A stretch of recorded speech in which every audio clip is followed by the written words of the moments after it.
In illustrating his argument for how woke thought is taking over corporate America, Ben Shapiro of PragerU gives us the example of a barbecue and how a single vegan at a barbecue can turn an entire community into vegans.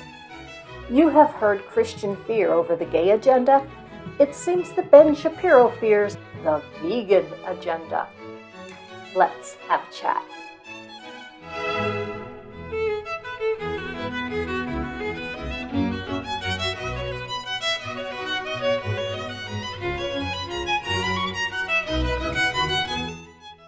Hello and welcome. Since I made membership to my channel possible, I promised a shout out to anyone joining at the toddler level or higher. Junie the Apostate has joined this channel at that level. Welcome, Junie. Today, we are looking at PragerU's Ben Shapiro taking on Woke Inc. He starts with a word to new grads. Congratulations, graduates. Your days of indoctrination in wokeism are behind you. Your worries about being graded down because you wouldn't say America is systemically racist? Over. Your fears that you'd be socially shunned because of your failure to decry the evils of capitalism? Done. Yes, you've been liberated.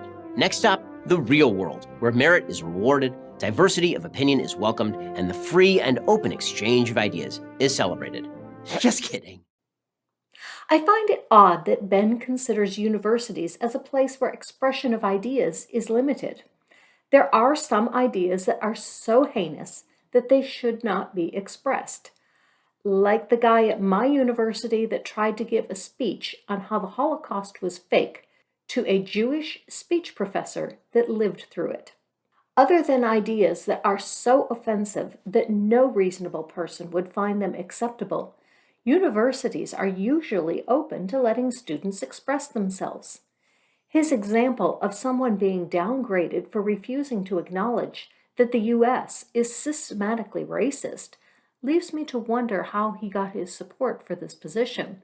Was it the idea or the lack of support for the idea that got the student the D- on the paper? Since anyone that does any actual real research on the topic will find that the U.S. is and always has been racist, I'm guessing it's the latter. If someone really could show the U.S. isn't racist with well-researched facts, then the paper should have gotten a better grade. He has the word offensive on the paper, but was that actually what happened? From the books on the table and the note on the board, it looks like the issues of racism were a big part of the curriculum for this class. If the student wrote a paper ignoring all that was taught in the class, that would get you a bad grade. If the student wants to discredit everything that was taught in the class, he's going to need some good material to back him. I'm also wondering why he even took this class if that's how he feels. Maybe it was a required class? Who knows? The truth is, many of you are about to move from the ivory tower of the authoritarian left to, well, probably the glass and steel tower of the authoritarian left. Today's business behemoths have also become bastions of woke thought. It's interesting that Shapiro thinks the left controls everything from universities to corporations. If that were true, why is Congress nearly balanced with left and right-thinking politicians? More importantly, why does he think that left thinkers control big business, when Republicans and conservatives are the party of big business? If big business really was left-controlled, wouldn't they back Democrats and not Republican candidates? Why would the Republican Party be so pro-big business if corporate America was really this leftist? Terrified of discrimination lawsuits and all the time, money, and bad PR, they bend to every woke diktat that blows through their HR departments. He does have a point about the U.S. being a litigious society. Some people do file lawsuits over unfounded claims, like that Trump won the election. While working in the insurance industry, we put a nuisance value on claims. If someone made a small claim against someone that we insured and the cost of defending our insured was greater than what the plaintiff was seeking, we often paid the claim, even if we didn't think that our insured committed the claim defense. So the street goes both ways. Large corporations sometimes file slap suits. SLAP stands for Strategic Lawsuit Against Public Participation. They are lawsuits filed strategically by a corporation against a group or activist opposing certain action taken by the corporation, usually in the realm of environmental protest. Typical claims underlying a SLAP suit are libel, slander, or restraint of business. But people filing lawsuits against corporations that violate their personal rights doesn't make corporations bastions of woke thought. Corporations are rarely the initiators on the ideas of woke thought. While corporations do have reason to act in a way that avoids lawsuits, bad lawsuits are as likely to be from conservatives as liberals. It has nothing to do with woke thought. Corporations spend millions on useless diversity compliance officers whose sole purpose is to insulate them from an ever-expanding list of discrimination claims, but most especially racism. First, I'm wondering why the weird trill on the R here. Racism. Is that supposed to sound scary? More importantly, companies do this because historically some groups have been the target of discrimination, especially people of color. And racism has been the primary issue. One need only read the court cases or the news to see that people of color have faced the whole gamut, from rude behavior to physical violence on the job. Companies that ignore this conduct and allow their employees to behave like this under their direction rightfully face financial penalties. No employee should be subject to violence or being made to feel threatened just for being who they are. Again, this isn't woke thought. This is just being a decent human being that is willing to accept others as equals. According to Forbes magazine, research shows diversity boosts innovation and also strengthens resilience. Companies that reported above average diversity on their management teams also reported innovation revenue that was 19 points higher than companies with below average leadership diversity. 45% of total revenue versus 26%. On the other hand, the impact of not being diverse translates into a smaller talent pool, more hiring costs, and less collaboration among others. So why are corporations spending so much money on diversity compliance? It isn't to be in line with woke thought. It's because the data shows that in the long run, it is more profitable. And profit, not ideology, is what drives corporate America. That's why within the first few days on the job, you will likely be subjected to an orientation taught by a devotee of Ibram X. Kendi or Robin DiAngelo. You won't be taught, oriented, or familiarized with corporate policy. You will be subjected. Yeah, Shapiro knows how to use language to make the mundane sound scary. Even if he's right, so what? These people are being paid to listen. Is it really so bad to get paid to watch a video? And what ideas are being promoted that you oppose? Equality? The reason companies have to tell employees to treat each other as equals is because when they don't, historically, some people are not treated as equals. Is it really so bad to be reminded that what you were fine with among your buds might be offensive to some of your new colleagues? During a day-long struggle session, this anti-racist consultant will inform you that, if you're white, you must become less white. What does this even mean? White people need makeup? Actually, Ben has a point here, sort of. I had to look this up, but there was a video where the anti-racist message was that white people need to be less white. Coca-Cola took a lot of flack for it. It was offered as diversity training, but it was optional, not required. And when some of the anti-white slides in the video were made public, the video was taken down. So no, companies are not teaching white employees to be less white. But that was proposed. It was an idea that fell flat. This is what the marketplace of ideas is all about. We all blow it sometimes. What sounds like it will get a point across doesn't. Sometimes the pendulum swings too far and overcorrects. This doesn't mean the correction is wrong. It means we need to refine our correction. And if you're a person of color, a POC, you are a victim. Ben completely misses the point of diversity training here. The point is to teach people how not to victimize, not to tell people that they are victims. Corporations cater to their squeakiest customers, and the authoritarian left is nothing if not squeaky. It threatens boycotts and company-destroying publicity if businesses refuse to comply with its demands. Ben seems to think that liberals are so organized. We have all the power. If only this was actually true. According to a study by James Bailey and Hilary Phillips, as reported in the Harvard Business Review, a generic corporation identified as apolitical or liberal saw no blowback from a panel of prospective consumers. But a generic corporation identified as conservative saw a 33% drop in opinion, entirely driven by participants who identified as Democrats. Why is that surprising? Democrats will be more favorably predisposed to companies they think are more in line with their political thinking. I imagine the study got the same results from participants that identified as Republicans, having an unfavorable view of a liberal company and a favorable view of a conservative company. Shall we take a look? What do you know? I was wrong on this one. When the company was politically liberal, the conservatives didn't care. So maybe liberals just care more? It's interesting that the article says that this doesn't always translate when it comes to sales, however. At Georgetown University, a liberal university, the article points out that the line is longest in the food court with 5 options at Chick-fil-A, known for its conservative views. So do companies need to be seen as liberal to get sales? Probably not.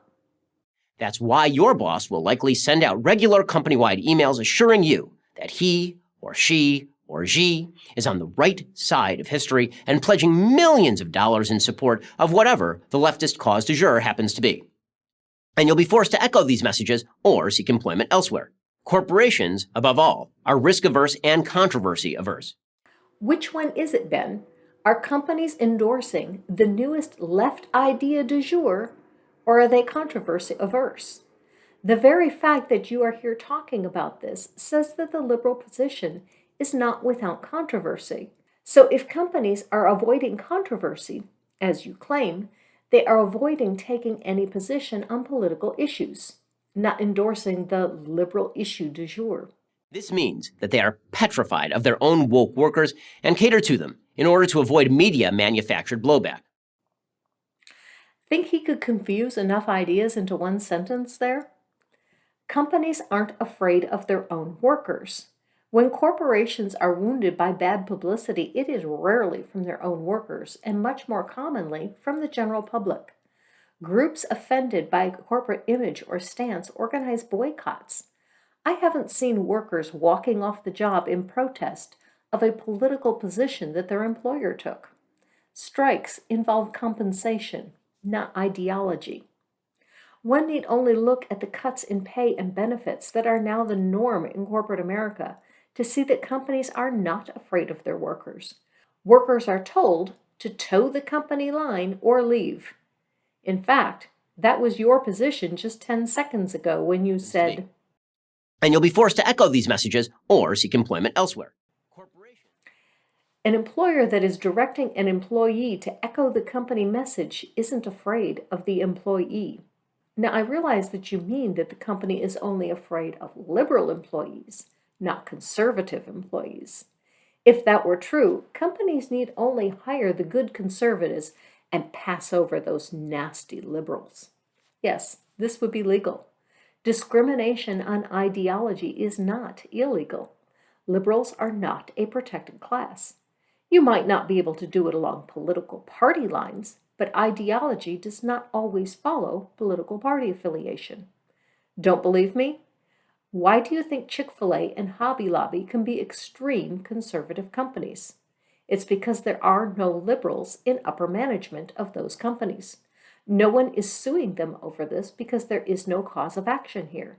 It is legal to promote only those who have ideas that agree with yours. Although, according to the Forbes article, in the long run, it is stifling to your business potential.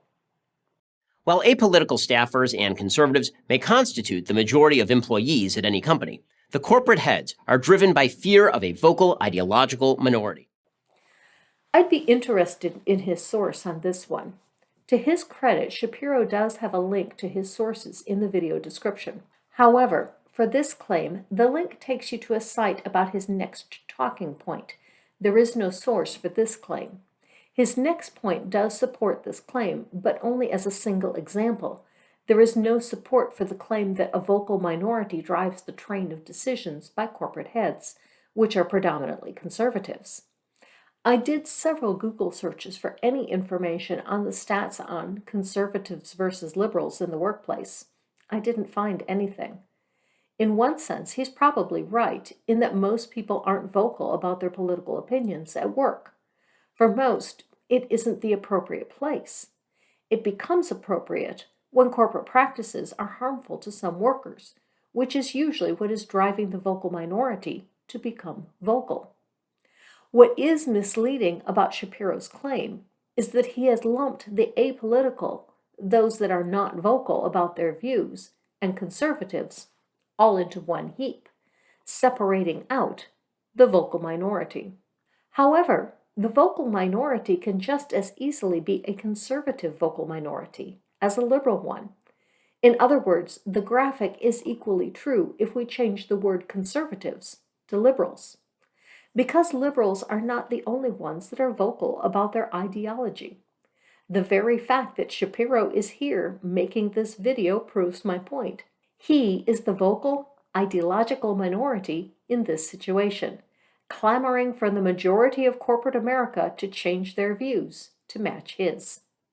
Which is why if you offend one of your fellow employees on a message board by suggesting that there are non-sexist reasons why men outnumber women in STEM jobs, you'll be summarily fired. No! Just ask James Damore of Google. First, the case of James Damore is viewed very differently depending on which news source you read it from.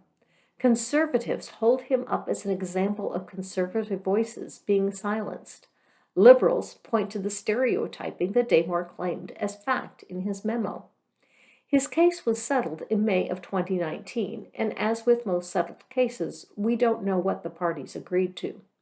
What we do know is that Shapiro is misrepresenting the facts here. Damore didn't offend one of his fellow employees with his memo. His memo was given to the media and it went viral. Women across the nation found it offensive as it claimed that biologically, women are more people-driven, that women prefer jobs in social or artistic areas. He said that women have a harder time negotiating salary, asking for raises, speaking up, and leading. The most offensive point was his claim that women have more neuroticism, higher anxiety, and lower stress tolerance. Damore claimed that these stereotypes are biological facts. This is hardly a case where Damon did as Shapiro claims. If you offend one of your fellow employees on a message board. Had the case stopped with the message board, Damore would not have been fired. But since he represents the company, and his views were an embarrassment to the entire company, not just a fellow employee, he lost his job. Should Google have just distanced themselves and said that he's entitled to his opinion? I don't think so. Since the intent of the memo was to impact diversity decisions at Google, I think Google had no choice but to make it clear that unsubstantiated claims of biological differences making coding jobs more difficult for women would not be part of their decision-making process for hiring and promoting in the company. Shapiro is right that Damore thought he was trying to make a case for how to be more gender inclusive by tailoring coding jobs to what he saw as women's strengths and away from what he perceived as women's weaknesses. At least from what I have read, this seems to be the case. I haven't actually talked to Damon to know what he was thinking. But what Damore and Shapiro are both missing is that unsubstantiated stereotypes are not helpful. Seeing women as biologically different in ways that have nothing to do with biology is what is causing the problem. We just want to be seen as fellow human beings, not as a group that needs jobs tailored to our stereotyped differences. Conservatives used to believe that what happened in college stayed in college. This was a colossal mistake. Slowly but surely, college radicals have renormalized America's institutions. Actually, this has always been the case. Colleges have always been a place of progressive thought, and new graduates have always brought those ideas into society where they become normalized. And there has always been pushback from the conservatives who don't like change. Normalizing transgender people and atheists are next on my agenda. Let's talk about how. Author Nassim Nicholas Taleb discusses the process of renormalization in his book, Skin in the Game. Let's say you have a family of 4, including one daughter who only eats vegan. Mom now has a choice. She can cook 2 meals, one for the non-vegan family members and one for her daughter, or she can cook 1 meal with only vegan ingredients. She decides to cook only 1 meal. And this is why I chose this video to respond to. I have a great deal of expertise in this scenario. But before we get to that, let's start with the sexist example. Why does mom have to cook the meal? Why is it mom's job to determine the family diet? Is there no partnership in this family? Why is the rest of the family waiting at the table to be served while mom does all the serving? She decides to cook only 1 meal. This is renormalization of the family unit, which has converted from majority non-vegan to vegan. It doesn't work this way.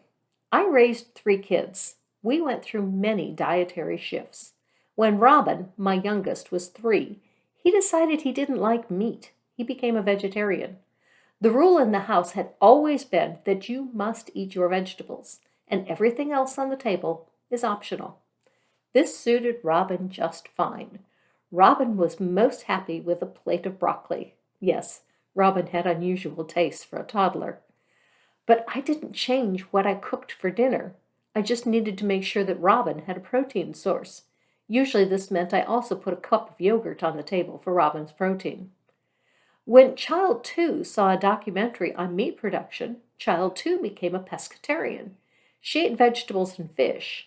I did start serving fish a little more often, and I made sure that the vegetable dishes had some protein, or I put another yogurt cup on the table for Child 2. A year later, Child 2 saw a documentary on the fish industry and became a full vegetarian. 6 months later, Child 2 developed lactose intolerance. So now Child 2 was essentially a vegan plus eggs.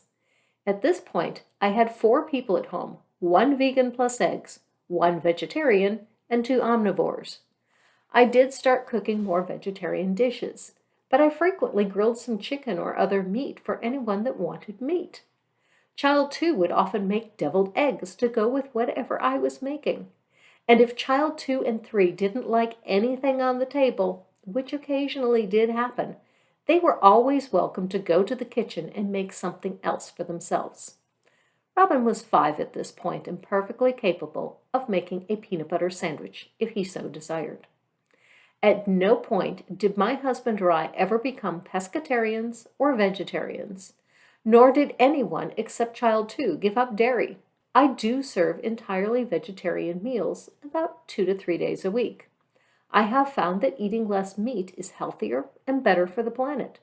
But we also go out to eat a lot, and then everyone can have whatever they want.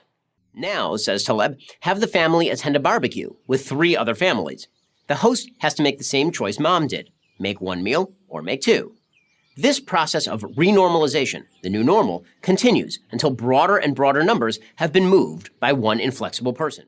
And this is not how barbecues work.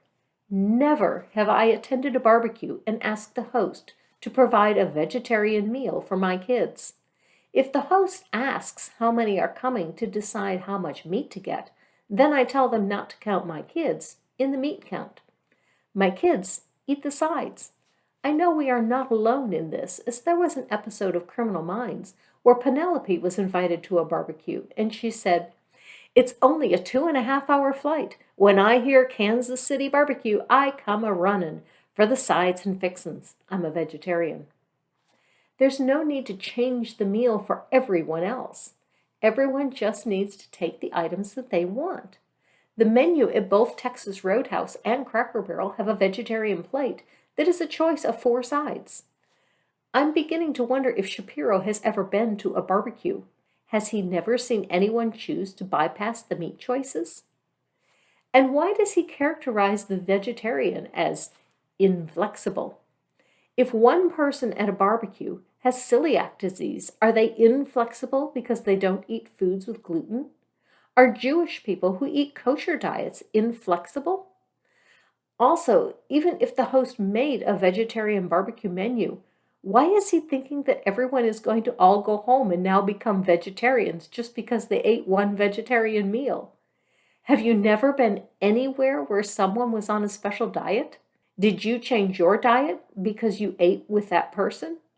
I'm thinking maybe I need to invite Shapiro to a barbecue so he can find out how barbecues work. Flexible person. The same holds true in corporations.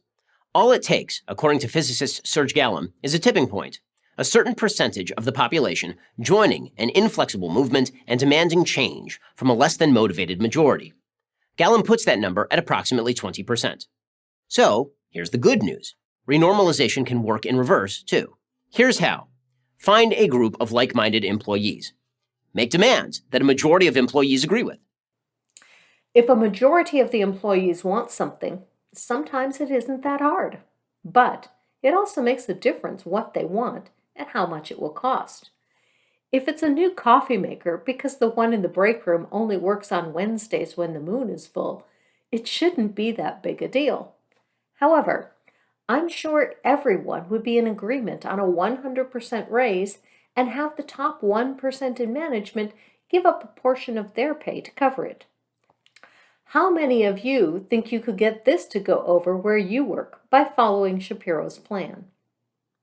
Be inflexible and be loud. Band together to resist the intrusions of the radical left. Yeah, this is how unions work. Donald McNeil of the New York Times lost his job because he used the N-word in describing why not to use the N-word. 150 woke staffers at the Times complained to the editors and got him canned. But there are 1,200 employees at the Times. What if even 200 of those employees had pushed back?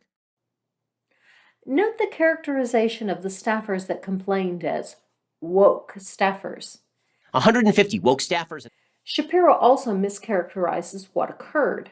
McNeil made the statement to a group of high school students while on a trip to Peru in a Times-sponsored program for students. And he was not using the N-word to describe why not to use the N-word. He used it in answer to a question from a student about whether he thought it was fair for a student to receive a particular punishment for using the N-word. McNeil used the word to ask a clarifying question about the facts of what occurred, and he used it because the student used it in presenting the scenario. But this was not the only remark that some of the students found offensive on the trip. I took this information from the source article that Shapiro cites for his video for this point, the Washington Post article, linked in the description to this video. Several students complained not only about this remark, but other remarks as well. The Times disciplined McNeil, asking him to apologize to the students that took offense, and he did. That would have been the end of it had the story not then reached the Daily Beast and been published. The trip took place in 2019. McNeil's remarks and the real issue didn't arise until nearly 2 years later, when his remarks became public. Some of McNeil's colleagues were upset, but their issue was more about how the Times handled the problem than the problem itself. There were complaints that had the same situation occurred and a different employee been involved, the outcome might have been different. Now the Times had two major problems. First, there was unrest in the staff because many felt the Times was showing favoritism towards McNeil. And second, McNeil had lost the respect of his colleagues. The Times indicates that McNeil had to resign because he had lost the newsroom. Colleagues didn't want to work with him. Shapiro suggests that maybe McNeil could have stayed had 200 people pushed back and said they had wanted him to stay. I don't think so. The Times already had an issue with some staff feeling that McNeil had received favorable treatment for what even McNeil characterizes as a series of blunders. Leaving McNeil on the staff because of pushback would have driven the wedge even deeper. The Times really had a choice of keeping McNeil or keeping the staff and the reputation of the paper. You can lead the pushback. In fact, you should. Now, that may seem like a lot to ask. Why should a CEO listen to his youngest employees? Fair question. But here's the answer. They already do. It's 23-year-old woke staffers who are forcing these corporations to the left. It's going to take 23-year-old non-left staffers to move them back. That means being smart. It means not making dumb mistakes on social media. It means building alliances with those who aren't motivated primarily by politics. But just as you were in college, you are now in opposing territory. And that requires fighting back in strategic ways. Be an advocate for truth and a warrior for liberty. Welcome to the real world and the real fight. I'm Ben Shapiro for Prager University. Shapiro actually has a few valid points. Radical views do tend to get more attention, but this streak goes both ways. Radical conservative views get more attention than those of the norm. Just like the old adage, dog bites man is not news, but man bites dog is news. It's why Marjorie Taylor Greene makes the news. It's why Pastor Greg Locke is taken to making outlandish claims. Candace Owens is another radical right megaphone. So if being loud and demanding is all it takes to move thought to where you want it to go, the conservatives already have those bases covered. But mischaracterizing the opposition to bolster your case hurts rather than helps your position. If you have to exaggerate the facts to get your point across, your point was likely a weak one to start with. There is a place for hyperbole, as it does help to clarify the subtle. But if you are exaggerating for hyperbolic effect, you need to make that clear if you want to be taken seriously. Because a single vegan at a barbecue does not an agenda make. Remember the barbecue at the start of this video? Here's what that hostess had to say about accommodating vegans. Summer barbecue menu that your guests will absolutely love. Today, I'm going to show you my classic beef burgers, some fantastic but super simple vegetable skewers, and a yummy chickpea salad that is great for your vegetarian guests. No need to change the entire menu, just to be accommodating to the needs of a few. And if you tried the grilled vegetable skewers, you might find that a little more variety in your diet and a little more variety in your viewpoints is healthy. I find Shapiro's claims that corporate America is only tolerant of leftist views a few fries short of a happy meal. Live your life.